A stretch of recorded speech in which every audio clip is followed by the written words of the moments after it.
si Congressman Liviste yung laging nasa balita. Kasi po, walang preno, hindi po humihinto si Congressman Liviste na ini-expose niya itong mga kagaguhan ng mga kapwa niya, mga House of Representatives. Ito naman, may bago na naman siyang ini-expose, no? Halos araw-araw. Sabi ko nga sa mga kaibigan ko, ito yung dapat nating suportahan. At mismo mga political experts ay parang humahanga na nga, no? Kaya Congressman Liviste. Ito yung... Narito ang Balitang Pinoy TV.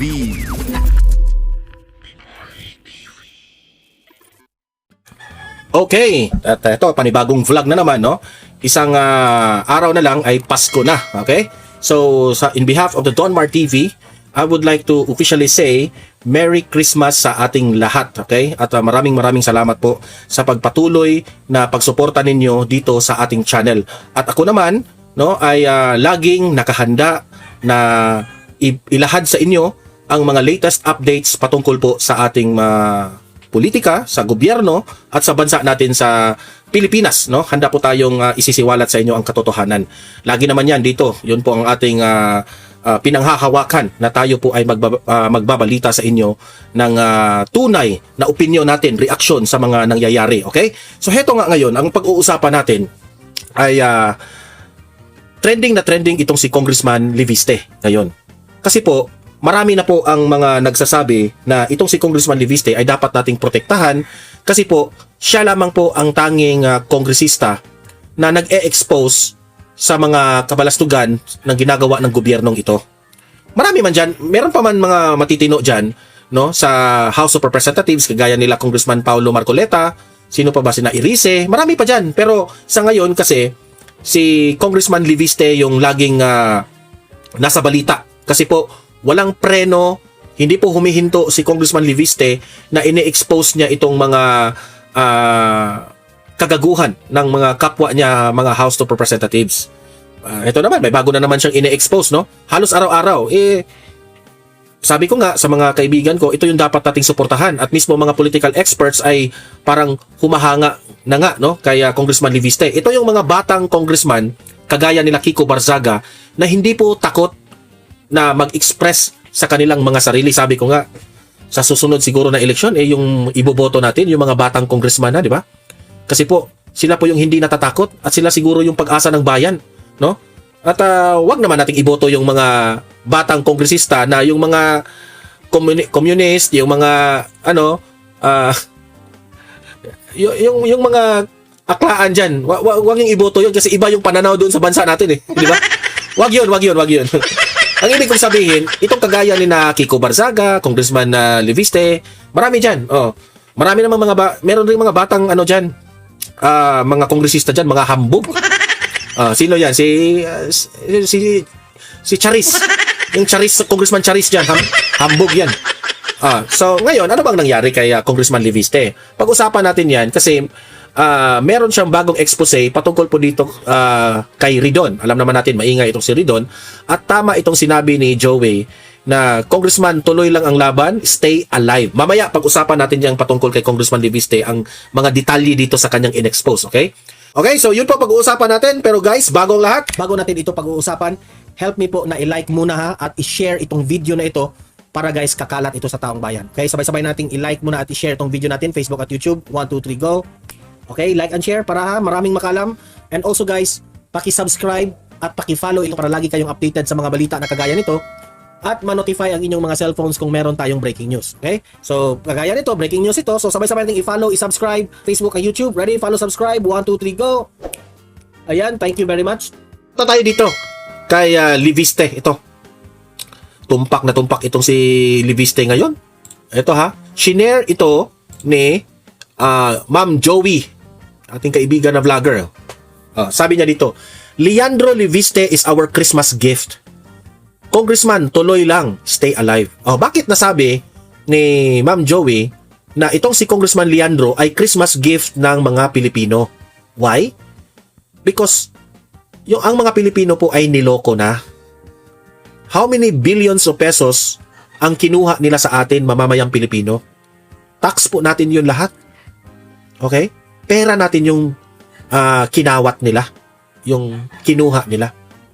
Tapos, bakit Christmas gift itong si Leandro, Congressman Leandro? Kasi po, siya ngayon ang nag-e-expose dito sa mga pangalan ng nagtatrabaho sa gobyerno. Okay? Siya po, wala siyang takot. Yung iba dyan takot eh. Pero itong si Congressman Leandro talaga ay ginagawa niya ito para sa Pilipino. Okay? Ito po. Lakihan natin para sabay-sabay nating basahin. Ayan. Pinost yan post ito sa page ni Congressman Leandro Legarda Leviste. Okay? You can check. Meron pong blue check yan, no? You can check kung sa tingin ninyo may pagdududa kayo, no? Pero heto po yung post niya. Basahin natin.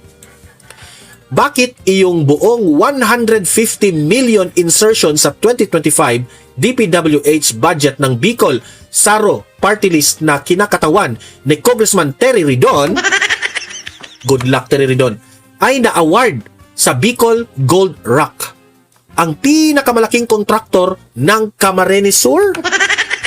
Nagtatanong siya, ha? Bakit?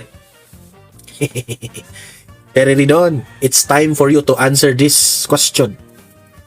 Bakit 150 million insertion? 2025 ito, ha? Bicol Saro Party List na ang kinakatawan po dito ay walang iba kundi itong si Ridon. Yung hindi kamukha niya si Kokey. Hindi ako bully, ha? Sinabi ko na. Kasi ang dami kasing nagsasabi na ang mukha ni Ridon, mukhang Kokey. Ako naman, ang sasabihin ko, bakit siya yung kinatawan dito sa Bicol Saro Party List na itong hindi niya kamukha si Kokey, na si Ridon, ay na-award sa Bicol Gold Rock. Sagutin mo ito, Ridon. Di ba? Sabi pa ni Leandro Legarda Leviste, kung maaari ko pong tanungin ang mga taga Camarines Sur na walang kaugnayan sa Bicol Saro Party List, katulad ng mga kasamahan ni Ma'am Mayor Leni Robredo, may kaugnayan po ba ang Bicol Gold Rock sa Bicol Saro Party List? Nagtatanong lang si Leandro Leviste. Anong kinaugnayan ng Bicol Saro Party List dito sa Gold Rock? Bicol Gold Rock. Gumagawa tayo ng research sa Bicol Gold Rock. Ito yung kontraktor, ha?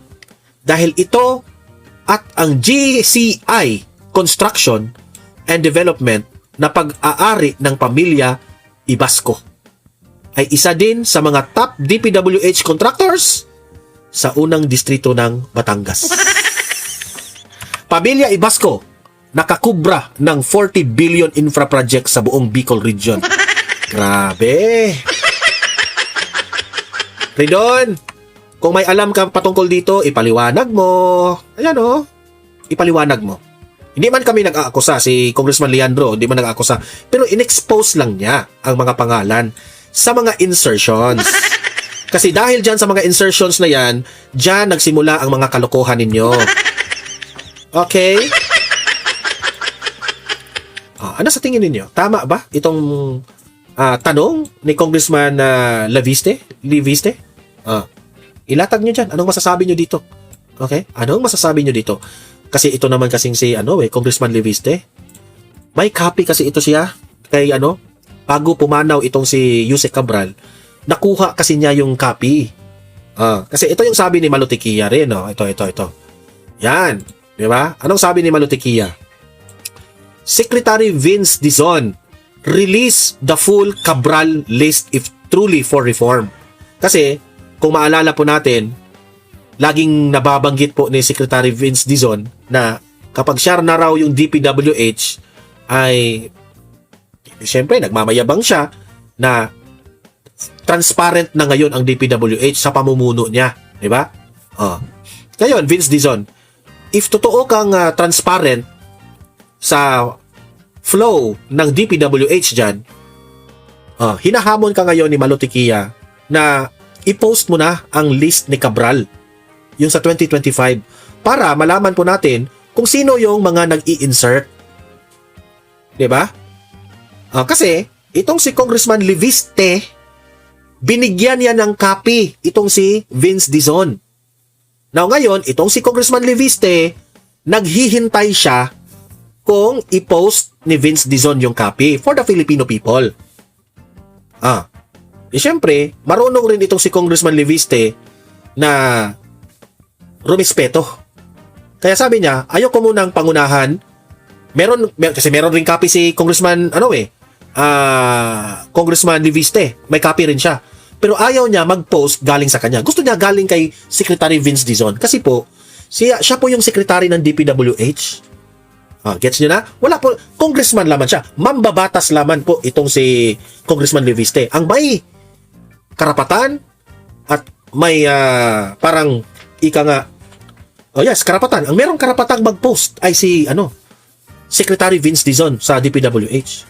I-expose mo na para alam nating lahat. Kasi kung hindi mo i-expose ito at hindi mo i-post, meaning to say Vince Dizon, may pinoprotektahan ka. Yan ang sasabihin namin. Di ba? Bakit hindi mo i-post yan? Dapat for transparency. Pera yan ng taong bayan. So dapat yan malaman namin. I-post mo na. I-post mo na.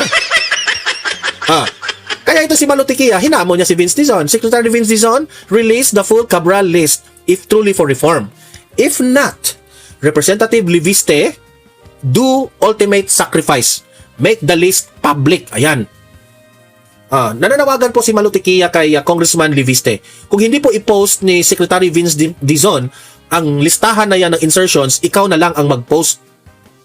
Ikaw na lang ang mag-post, Congressman Leviste. How about deadline of 31 o December 25? Kung ayaw ni Secretary Vince Dizon i-post. Di ba? I-post na yan. I-post na yan. Ilagay nyo sa comment section. I-post na yan, Secretary Vince Dizon. Ilagay nyo sa comment section. I-post na yan ang mga insertions ng buhaya. Ito yung legit na copy ni Yusek Cabral. Okay? So, palakpakan kay Congressman Leviste.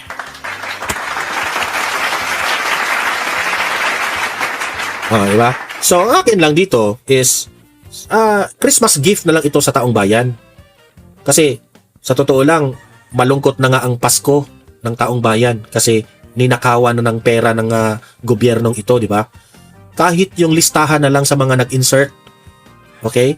Yun na lang, pamasko na lang yan sa amin, di ba? Vince Dizon.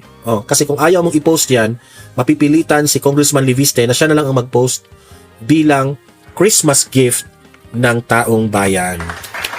Di ba? So ngayon, at dahil dyan, dahil si Yusek Cabral ang issue dito ngayon, kay Yusek Cabral kasi yung listahan na yan. Dadaan talaga lahat yan kay Yusek Cabral.